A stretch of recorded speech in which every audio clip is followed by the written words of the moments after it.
제가 정리를 해보면 연준이 기본적으로 중립금리를 낮추면서 시장의 체질은 더 약화됐다라고 말을 했고, 대신 지금은 인플레이션이 올해 정점이 있어서 꺾이긴 꺾이겠지만 이 인플레이션이 최대한 빨리 두려움 없이 자리를 잡을 수 있도록 연준은 빨리 금리를 올리겠다. 이유는 지금 경기가 견딜만 하기 때문이다 라고 말했고, 그런 사항을 지금 시장이 모두 환영해서 기본적으로는 시장이 조금 안심을 하고 반등이 나오고 있는 상황인데, 연준의 뜻대로 되게 하지 못하는 두 가지가 있다. 첫 번째가 인플레이션이 잘 관리되지 않는다면 연준은 무리하게 금리를 올려야 될 거고, 그럴 경우 경기는 망가지기 때문에 훨씬 더 커다란 문제가 되기 때문에 인플레이션이 잘 안 관리되는 문제.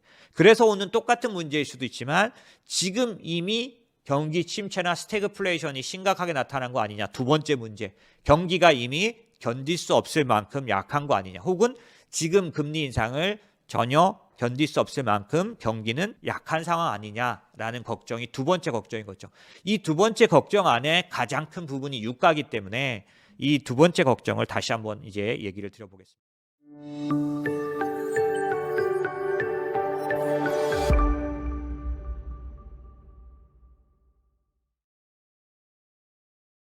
시장에서 스태그플레이션 아니냐, 스태그플레이션의 공포, 뭐 이런 얘기들이 나오게 되는데, 스태그플레이션에 대해서 일단 정의를 내리는 게 필요합니다. 스태그플레이션은 두 가지 정도 정의가 있어요. 첫 번째는 경기 선행 지수가 하락하면서 인플레이션이 높게 나타나는 경우, 두 번째는 유가 상승률이 기록적이면서 침체가 오는 사이클인 경우. 왜냐하면 유가가 왜 들어가나요? 왜냐하면 우리가 역사상 경험했던 스태그플레이션에는 매번 유가 상승률이 동반했었습니다. 지금 보이시는 것처럼 70년대, 80년대, 90년대를 틀어서 회색 음영이 경기 침체예요. 그 경기 침체 때는 매번 유가가 폭등을 합니다. 73년, 78년 두 번의 오일 쇼크 때는 73년은 유가가 300% 상승합니다. 그리고 78년 무렵에는 150% 정도 상승하죠. 그 뒤에도 침체가 올 때 유가가 올라갔던 건 매번인 것 같습니다. 그런데 비교적 정확하지 않은 건 유가가 올라서 침체를 가져왔다라고 딱 말하기는 어렵습니다. 왜냐하면 침체 중간에 유가가 올라간 것도 있기 때문에. 그래서 경제학에서 얘를 동일시하지는 않습니다. 유가가 올라가면 경기를 침체시킨다라고 말하지는 없어요. 왜냐하면 매번 공통적으로 나타났지만 기본적으로는 유가 때문에, 유가 폭등 때문에 침체가 왔다고 딱 말하기에는 시차가 안 맞는 경우들이 매번 들어갑니다. 자, 어쨌든 하지만 스태그플레이션은 유가 상승과 직결돼요. 유가가 상승될 경우 경기 침체 사이클 중에 스태그플레이션이 나타납니다. 지금 말씀드린 것처럼 스태그플레이션 첫 번째, 경기 선행 지수가 하락해야 합니다. 그리고 인플레이션이 높게 나타나요. 보시면 지금 노란색이 경기 선행 지수예요. 70년대에 보면 GDP 성장률이 마이너스 들어가죠. 밑으로 내려가 있지 않습니까? 노란색이 푹 빠진 부분을 보시면 74년 부분 보십시오. 노란색 경기 선행 지수가 하락으로 들어간 뒤에 미국 성장률도 마이너스 들어가죠. 이때 스태그플레이션이 오게 됩니다. 그다음에 오른쪽 2021년 말고 2009년 8년 때도 마찬가지 경기 선행지수가 하락하면서 성장률이 마이너스 들어갑니다. 침체가 오게 되죠. 그런가 하면 지금 현재 GDP 성장률은 현재는 마이너스가 아니에요. 선행지수는 마이너스 쪽으로 꼬부라지고 있는 상태입니다. 그러니까 스태그플레이션의 첫 번째 특징, 경기 선행지수 하락 국면, 인플레이션, 요거는 나타나고 있고, 유가 폭등, 이것도 나타나고 있습니다. 그러면 스태그플레이션의 완전한 조건을 만족하나라고 볼 수 있는 거죠. 그래서 시장에서는 자꾸 스태그플레이션 얘기가 나오는 겁니다. 하지만 경기 선행지수는 지금 보시는 것처럼 이렇게 움직입니다. 선행되죠. 2017년도 같은 때 보면은 2016년도에는 경기 선행지수가 지금처럼 이렇게 꼬부라졌다가 2017년도에는 올라갑니다. 제가 왜 2017년을 말씀드리냐면 2017년도에는 금리가 4번이나 올렸지만 그러는 동안 주가는 계속해서 올라갔어요. 흔들리지 않고 올라갔습니다. 왜?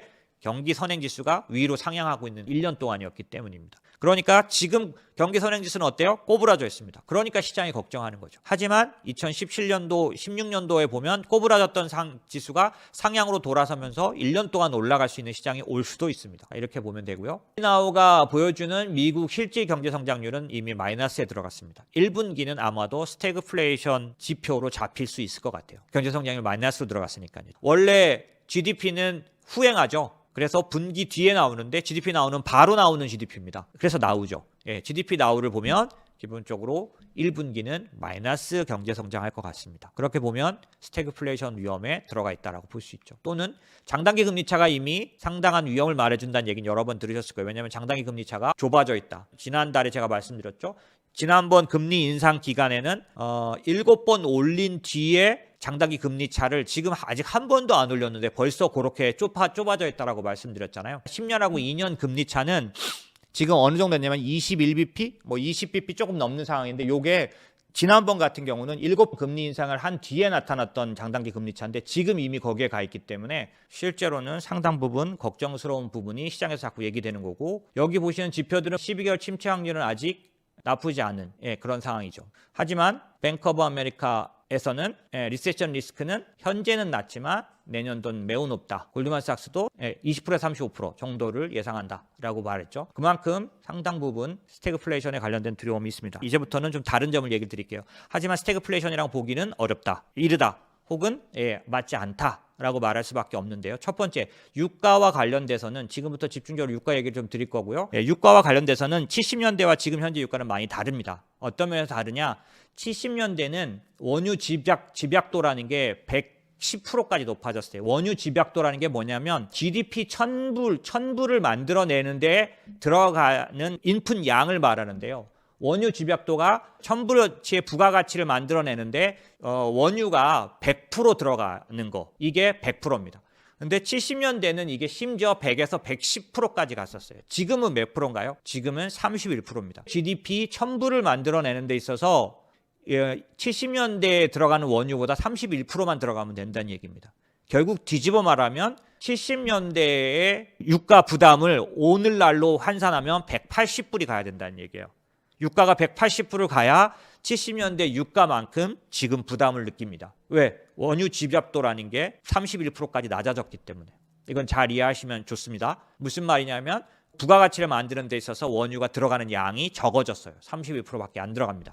그러니까 당연히 고유가가 심각해질 때까지도 옛날 같은 영향을 안 받습니다. 옛날 같은 영향을 받으려면 180불 가야 된다. 이게 계산입니다. 자, 두 번째, 에너지 믹스가 달라져 있어요. 무슨 얘기냐면은 예전에는 오일이 모든 거였습니다. 그래서 보시면 73년에는 오일이 전체에서 52%를 차지했어요. 지금은 35%밖에 안 됩니다. 지금은 석탄, 천연가스, 그 다음에 신재생 에너지들이 조금씩 차지해서 에너지 믹스가 바뀌었어요. 무슨 얘기냐? 원유가 모든 걸 좌우하는 시대가 아닙니다. 전체 시장에서 35%밖에 차지하지 않아요. 그 다음에 왼쪽 아래 보시면 중국이나 아시아가 에너지 공급자로서 오펙이 자리를 잃었습니다. 옛날엔 오펙이 모든 것을 다 좌우했지만 지금은 오펙의 영향이 훨씬 작습니다. 이제는 여기저기서 원유가 생산되고 있고 에너지들이 나오고 있는 거죠.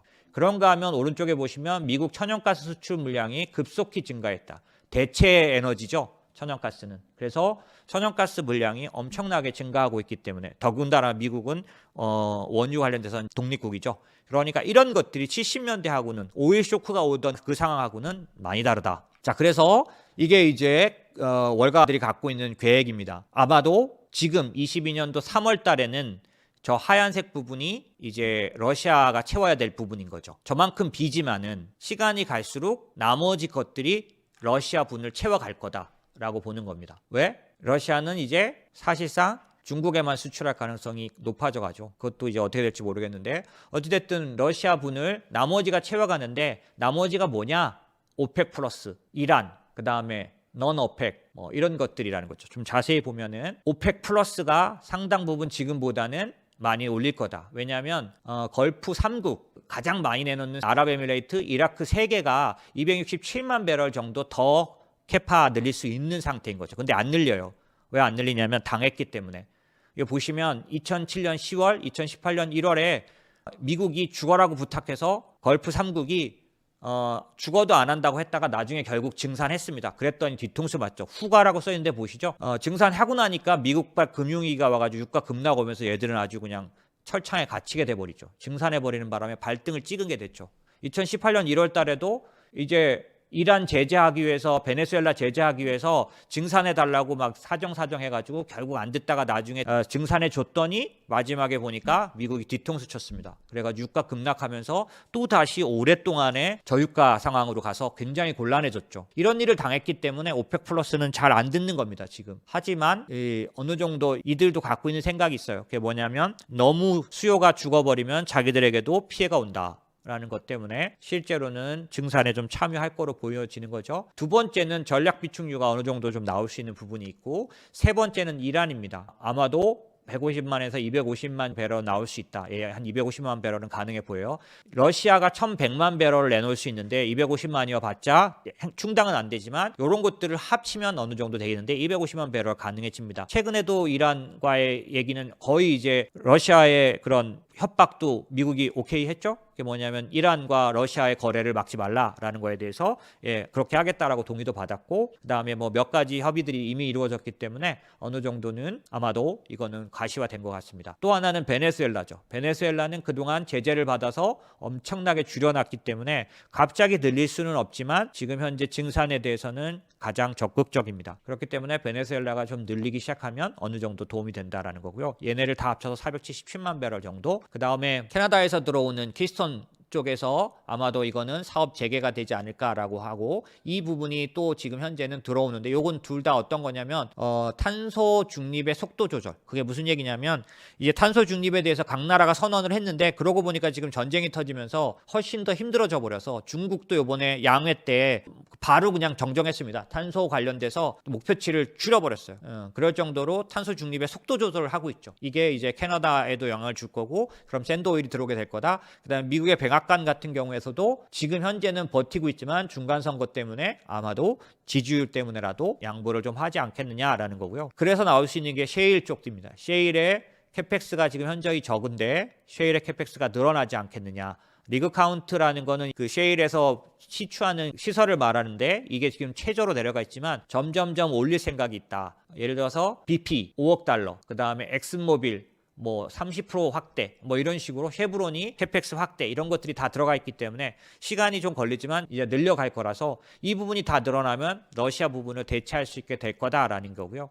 이게 이제 급해지면 급해지는 만큼 조금씩 속도를 내게 될 거라는 거고, 실제로는 몇 가지가 다 실패했어요. 미국이 늘리려고 했던 게 안 됐는데 이 모든 것들이 조금씩 합쳐서 원유에 대해서는 어느 정도 충당이 되지 않을까라고 하고 있는 거고, 결정적인 건 아까 말씀드린 것처럼 원유가 차지하는 비중이 옛날보다 엄청나게 높은 상황이 아닙니다. 그렇기 때문에 실제로는 원유에 의한 인플레이션을 치명적으로 보기는 지금 현재는 좀 어렵다라고 보시면 될 것 같고, 당연히 전쟁이 너무너무 길어지고 전면전이 되고 심각한 상태로 가면 얘기는 달라지지만 현재는 아시다시피 양쪽 다 지금 휴전하려는 생각들은 갖고 있어 보입니다. 그런 면을 보시면 될 것 같고요.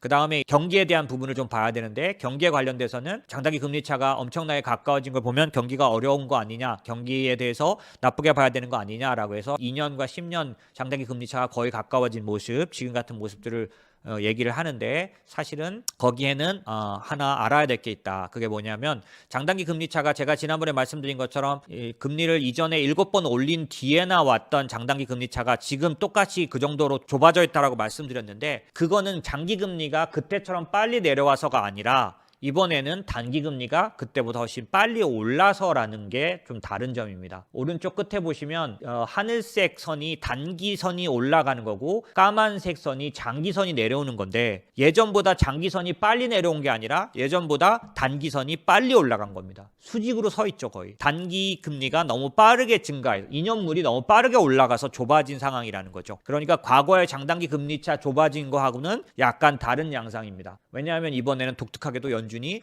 얼만큼 금리를 강하게 올릴지 빠르게 올릴지 그게 불확실성이었기 때문에 2년물은 그거를 아주 무작정 반영해 놨기 때문에 굉장히 빠르게, 그러니까 단기간에 빨리 오른 거죠. 그래서 그런 면에서는 2년물이 빨리 올라서 좁아진 거기 때문에 과거하고 좀 다르게 봐야 되는 면이 있고요. 두 번째는 사실상 2년물과 10년물 금리보다는 연준은 3개월과 10년물 금리를 경기 측정에 더 주요하게 사용합니다. 실제로는 2018년도 2년물과 10년물 금리가 역전됐을 때 제가 여기저기서 설명을 하면서 말했는데, 그 당시 연준의 여러 그 연구위원들이 발표하기를, 사실은 이들이 다 연구를 해봤어요. 과거의 침체를 잘 말해주는 장단기 금리차가 3개월과 10년, 6개월과 10년, 1년과 10년, 2년과 10년 다 조사를 했는데 가장 정확하게 침체를 말해주는 건 3개월 물과 10년 물이라는 거를 그 당시 2018년도에 연준이 발표했고 우리는 그거를 신뢰하겠다라고 해서 그때부터 지금까지 연준은 경기 침체를 볼 때는 3개월 물과 10년 물을 보는 걸로 공인이 돼 있습니다. 보시면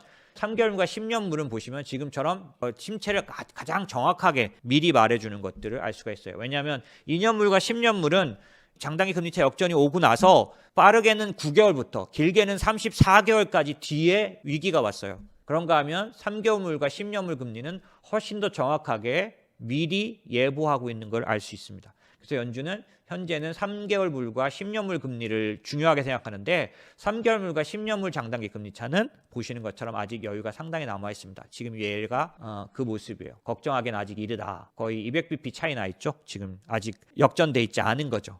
2년 물과 10년 물은 역전에 가까웠지만 3개월 물과 10년 물은 200bp 정도 아직 충분히 차이가 나 있습니다. 그렇기 때문에 아직은 경기 침체에 대한 걱정은 이르다라는 거고요. 그렇지만은 미시건 소비자 태도 지수 같은 걸 보면은 이전의 위기 때의 모습만큼이나 떨어져 있어서 2011년도 베어마켓 정도만큼 내려와 있죠. 왜냐하면 소비가 그만큼 위축됐기 때문에 경기가 나빠지는 거 아니냐라는 예상이 지금 빠르게 나타나고 있고 소비자 심리 지수를 보시면 이전의 위기 때만큼 내려가 있습니다. 그럼 이게 어떤 문제가 있는 거 아니냐라고 볼 수가 있는데요. 실제로는 소비자 심리 지수 같은 경우는 숫자는 좀 다른 얘기를 한다. 뭐냐면 이게 어떤 거냐면 가계의 현금 유동성, 저축돼 있는 금액, 저축 금액만 보면 4트릴리언. 그러니까 이전에 비해서는 거의 3천조가 늘어난 4천조가량.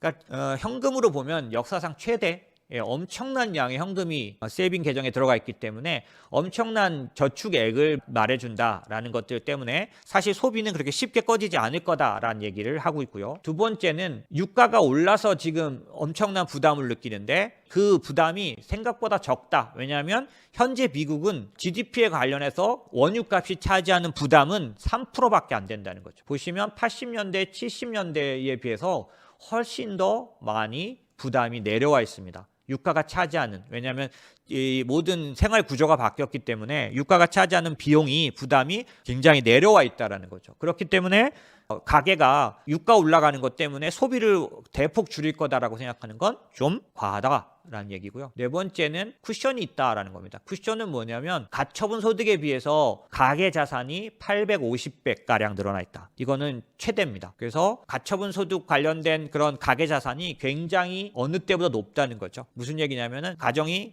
미국의 가계가 저축률도 높았지만 지금 내려와 있지만은 충분히 현금과 그 다음에 가처분 소득 대비 개인 자산, 그러니까 뭐 집값도 오르고 주식도 오르고 뭐 이런 모든 것들이 8.5배 정도 올라가 있다는 거예요. 보통 때에 비해서. 그러니까 엄청나게 아주 여유 있는 상황이기 때문에 소비를 줄일 것 같지는 않다라는 거죠. 그런 측면에서 미국 경기에 대한 어떤 그런 부분들은 충분히 있다. 그 다음에 제롬 파월이 말했던 겁니다. 일자리가 충분히 많다. 라는 거죠. 일자리를 찾아 들어오는 사람들을 충분히 수용하고도 남을 만큼 일자리가 풍부하기 때문에 일자리를 찾은 즉시 소득에 대한 부담이 적기 때문에 일자리가 여유가 있다라는 거는 고용의 실업률이 내려가고 있는 동안에는 경기가 충분히 견딜 수 있다라고 본다. 라는 부분이 어느 정도 충분히 일리가 있는 얘기라서 그 부분이 현재 미국이 스태그플레이션 얘기를 하기에는 아직 이르다. 그리고 아직 충분히 여유가 있다라는 걸 말씀드릴 수가 있습니다. 그래서 보시면 소비 지출과 가처분 소득 추이가 충분히 과거 어느 때보다 좋다라는 거를 알 수가 있죠. 이제 연준이 긴축을 시작했기 때문에 향후는 이제 경기 사이클 개선. 지금 보시면 에크리에서 집계한 미국 경기 선행 지수가 현재 어디에 가 있냐면 거의 딱 이제 마이너스로 들어가기 전까지 꼬부라져 있는 상황이죠. 이게 이제 개선돼서 다시 꼬부라져 올라와서 선행지수가 올라가는 국면에 들어가야 된다라는 거고요.